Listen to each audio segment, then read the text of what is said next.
Hello everyone, welcome to the today's topic. अ, इस video में हम आज बात करने वाले हैं modes of heat transfer. Means हम उन मोड्स के बारे में पढ़ेंगे जैसे जैसे हीट ट्रांसफ़र हो सकती हैं। लास्ट वीडियो में हमने डिस्कस किया था कि हीट क्या होती है, what is temperature and the transfer of heat. इन सब के बारे में हमने पढ़ा था। तो आपको अगर वो वीडियो देखनी है तो आप इसका फर्स्ट पार्ट देखें पहले, इसके बाद आप मोड्स ऑफ हीट ट्रांसफ़र को देखें। तो मोड ऑफ हीट ट्रांसफ़र में हम यहाँ देखेंगे कि इसके तीन मोड्स होते हैं। First one is conduction, then second is convection and third is radiation. तो इन तीनों मोड के बारे में हम आज जानेंगे कि ये क्या होता है, कैसे होता है, कि हीट जो है एक बॉडी से दूसरी बॉडी में कैसे ट्रांसफ़र होती है, क्या उसको किसी मीडियम की रिक्वायरमेंट है या विदाउट मीडियम भी वो ट्रांसफ़र हो सकती है। तो इन सब क्वेश्चंस के आंसर हम जानेंगे इस वीडियो में। तो सबसे पहले हम यहाँ बात करते हैं कंडक्शन की, कि ये कंडक्शन क्या होता है, या इसको हम थर्मल कंडक्शन भी बोल देते हैं। तो कंडक्शन क्या होता है? Conduction occurs when two objects at different temperatures are in contact with each other। तो लास्ट वीडियो में हमने ये जाना था कि जो हीट होती है वो हायर टेम्परेचर से लोअर टेम्परेचर में फ्लो करती है।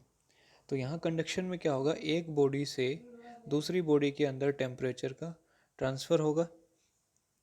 An area of greater kinetic energy will transfer thermal energy to an area with lower kinetic energy। Means एक जो एरिया है उस एरिया के अंदर पार्टिकल्स के अंदर काइनेटिक एनर्जी ज़्यादा है, तो वो उस थर्मल एनर्जी को कहाँ ट्रांसफ़र करेगा, उस एरिया में जहाँ की पार्टिकल्स की काइनेटिक एनर्जी कम है। So higher speed particles collide with lower speed particles. जब हायर स्पीड पार्टिकल जिनकी काइनेटिक एनर्जी ज़्यादा है, तो उनका जो लोअर जो या स्टैटिक पोजीशन में जो पार्टिकल्स होते हैं उनके साथ कोलिजन होता है, टकराव होता है उनके साथ। तो क्या होता है, जो लोअर काइनेटिक एनर्जी के जो पार्टिकल्स थे उनको और ज़्यादा एनर्जी मिलती है, तो वो भी ज़्यादा वाइब्रेट करने लगते हैं।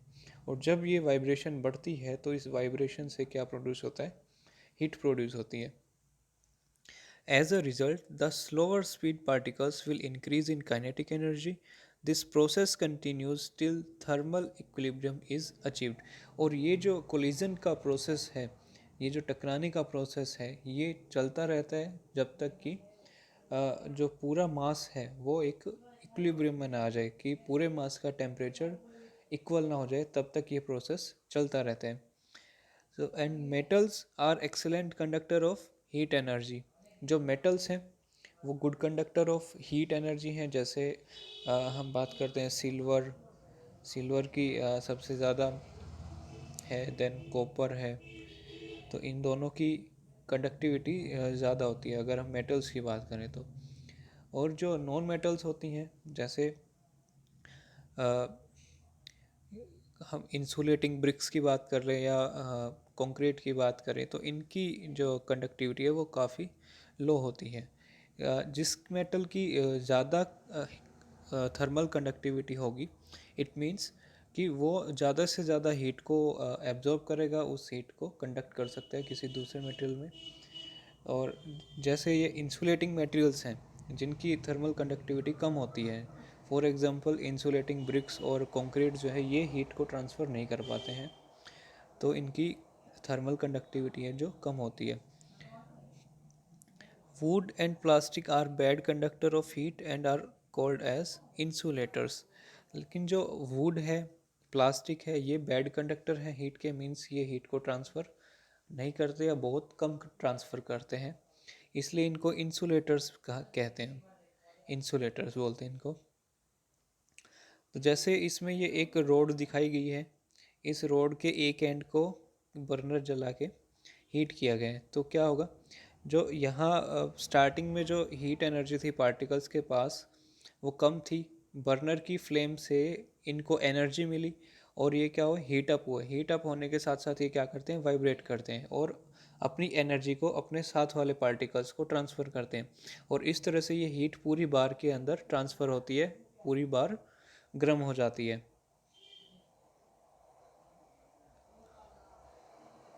जैसे ये इस तरह का भी हमारे साथ कई बार होता है, जैसे एक स्टोव पे हमने रख दिया एक पैन को, तो क्या होगा, पैन कुछ टाइम बाद हीट अप होगा और वो हीट एनर्जी ट्रांसफ़र होती है हैंडल के अंदर। तो जब हम हैंडल पकड़ते हैं तो हमें गर्म महसूस होता है, हम हाथ हटा लेते हैं वहाँ से।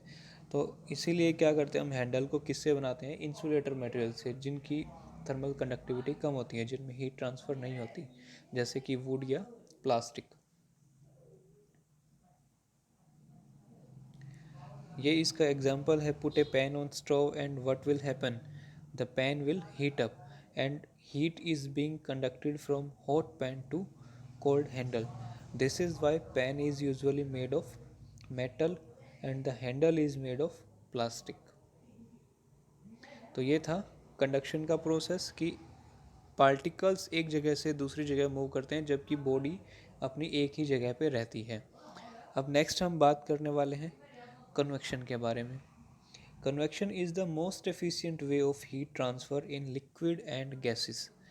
ये जो कन्वेक्शन का प्रोसेस है, ये किस में होता है, लिक्विड्स में और गैसेस में, जबकि कंडक्शन किस में होता है, सॉलिड बॉडीज़ के अंदर होता है।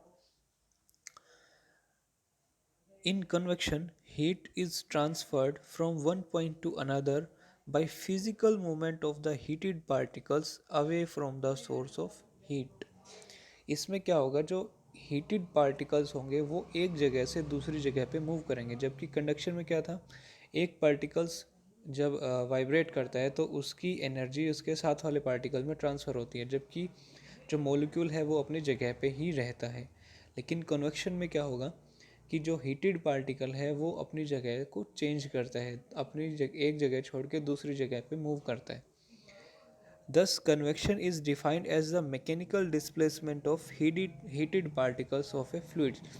तो कन्वेक्शन क्या डिफाइन करता है कि it is the movement of heated particles, कि पार्टिकल्स जो है, जो हीटेड पार्टिकल्स हैं वो एक जगह से दूसरी जगह पे मूव करते हैं। किसके पार्टिकल्स, फ्लूइड के जो हीटेड पार्टिकल्स हैं। फ्लूइड मतलब लिक्विड भी हो सकता है कोई, या फिर गैस भी हो सकती है। तो क्या होगा, जब भी किसी लिक्विड या गैस को हम हीट करते हैं बॉटम से, जैसे ये इधर एक डायग्राम में रिप्रेजेंट हो रहा है कि बॉटम पे एक फ्लेम है और फ्लेम के ऊपर कोई कंटेनर रखा है, उसके अंदर कोई लिक्विड है। तो जब हमने बॉटम से इसको गर्म किया तो पहले तो कंटेनर गर्म होगा और कंटेनर से फिर एनर्जी ट्रांसफ़र होगी वाटर के अंदर। तो पहले कंडक्शन हो रहा है, यहाँ पे कंडक्शन हुआ, फिर क्या हुआ, अंदर कन्वेक्शन होगा। अब कन्वेक्शन कैसे हो रहा है वो देखना हमने, कि जो बॉटम में मॉलिक्यूल्स प्रेजेंट थे, जो पहले रूम टेम्परेचर पर थे या कोल्ड थे, उनको सबसे पहले हीट एनर्जी मिली, तो वो क्या हुए, वो गर्म हुए, हीट अप हुए। हीट अप होने के साथ साथ अब क्या होता है, जो भी हीटेड फ्लूइड होता है, चाहे वो लिक्विड हो या गैस हो, वो हल्का होता है एज़ कम्पेयर टू कोल्डर। जो हीटेड होगा वो हल्का होगा और जो कोल्ड होगा वो ठंडा होगा, चाहे वो लिक्विड हो या गैस हो। तो जो भी चीज़ हल्की होगी वो राइज करती है अपने लेवल में, मीन्स ऊपर की तरफ उठती है, और जो चीज़ भारी होती है वो नीचे की तरफ आती है ड्यू टू ग्रेविटी। तो क्या होगा, जो हीटेड पार्टिकल्स होंगे, वो हीटेड पार्टिकल्स जो ये रेड कलर के हैं, ये बॉटम से राइज करते हैं अपवर्ड डायरेक्शन में। तो क्या होगा, ये अपनी एनर्जी को जो ऊपर प्रेजेंट थे पार्टिकल्स उनमें ट्रांसफ़र किया, और कुछ वो भारी होने के कारण वापस से नीचे आते हैं, मीन्स जो हीटेड पार्टिकल्स थे उनकी जगह वापस ले लेते हैं। हीटेड पार्टिकल्स हल्के होने के कारण ऊपर उठे, तो जो ऊपर पहले से ही प्रेजेंट थे भारी पार्टिकल्स जो ठंडे वाटर के थे, वो उनकी जगह ले लेते हैं, वापस नीचे आ जाते हैं। ठीक है, इस तरह से ये पूरा साइकिल चलता है, और जब तक ये पूरा पानी गर्म ना हो जाए, ये मूवमेंट, ये प्रोसेस इसी तरह से चलती रहती है।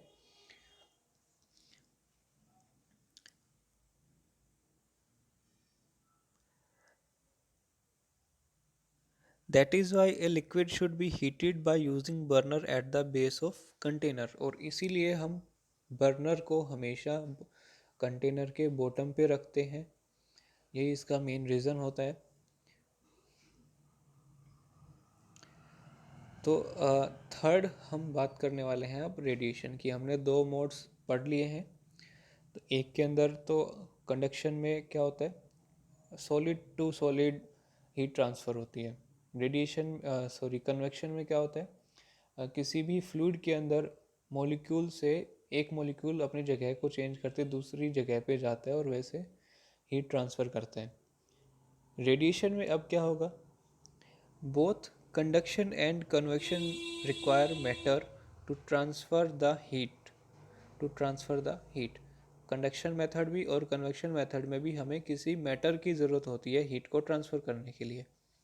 But radiation is a method of heat transfer that does not rely upon any contact between the heat source and the heated object. लेकिन रेडिएशन में क्या होगा, ये डिपेंड नहीं करता कि मैटर प्रेजेंट हो, विदाउट मैटर की प्रेजेंस के भी हीट ट्रांसफ़र हो सकती है। वो कैसे हम देखेंगे अभी एक एग्जांपल से, कि जब हम बाहर जाते हैं गर्मी के दिनों में, समर में, तो क्या होता है, सनरेज हमारे ऊपर पड़ती हैं। सन का टेम्परेचर ज़्यादा है, हमारा टेम्परेचर कम है, लेकिन हम बाहर जाते हैं तो हमें हीट फील होती है। क्यों? जबकि हम सन के डायरेक्ट कांटेक्ट में भी नहीं है। तो क्या होता है, सनरेज की हेल्प से जो सनरेज हैं गर्म है वो हमारी बॉडी पे पड़ती हैं, जिनकी वजह से हमारी बॉडी का टेम्परेचर राइज होता है। इसी तरह से जब हम विंटर में जब अपने हाथ सेकने के लिए हम लकड़ी जलाते हैं, अंगीठी जलाते हैं, तो क्या होगा, हमारे हाथों का टेम्परेचर कम होगा, कोल्ड होगा, ठंडे होंगे हाथ, और जो हमने आग जलाई है वो क्या होगी, हॉट होगी। अब हमारे और लकड़ी के बीच में कोई मीडियम तो है नहीं। क्या है मीडियम, एयर है, या फिर चाहे अगर वैक्यूम हो तो भी हीट ट्रांसफ़र होगी।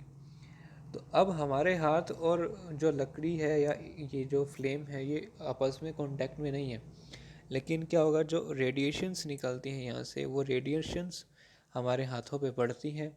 ये रेडिएशंस गर्म होती हैं, इसलिए हमें वार्म फील होता है।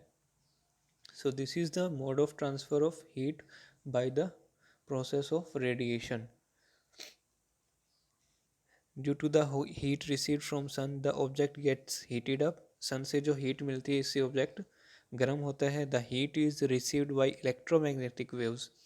जो waves हमारे पास आती हैं वो electromagnetic waves की फॉर्म में आती हैं, और electromagnetic waves में भी कई तरह की waves होती हैं, infrared waves, रेडियो वेव्स या हीट वेव्स। तो जो हीट वेव्स होती हैं वो हमारी बॉडी पे आती हैं। When object is heated up it also starts radiating, और जब ये ऑब्जेक्ट हीट हो जाएगा तो ये भी बाद में हीट को रेडिएट करना स्टार्ट कर देगा। This method of transfer of heat is known as radiation. तो आज इस वीडियो में हमने जाना कि जो हीट है वो किस तरह से ट्रांसफ़र होती है एक जगह से दूसरी जगह पे। तीन मोड्स के बारे में हमने पढ़ा, conduction, convection and radiation. Conduction में एक सॉलिड मटेरियल की हमें रिक्वायरमेंट होती है, पार्टिकल्स अपनी जगह पे ही रहते हैं। एक पार्टिकल हीट होता है तो अपने साथ वाले पार्टिकल को एनर्जी देता है, जिससे साथ वाला पार्टिकल भी हीटेड अप हो जाता है। कन्वेक्शन में हमने पढ़ा कि जो मॉलिक्यूल्स हैं उनका फिजिकल मूवमेंट होता है, वो एक जगह से दूसरी जगह पे ट्रैवल करते हैं। और हमने ये जाना कि जो हीटेड पार्टिकल्स होते हैं वो हल्के होते हैं, इसलिए ऊपर की तरफ उठते हैं। जो कोल्डर पार्टिकल्स होते हैं वो भारी होते हैं, वो नीचे सेटल डाउन होते हैं, सिंक हो जाते हैं। रेडिएशन में हमने ये जाना कि इसके अंदर हमें किसी भी मैटर की रिक्वायरमेंट नहीं है, चाहे कोई भी मीडियम हो, चाहे वैक्यूम ही क्यों ना हो, फिर भी रेडिएशन से हीट ट्रांसफ़र हो सकती है। तो thank you for watching this video and makes your notes. Thank you.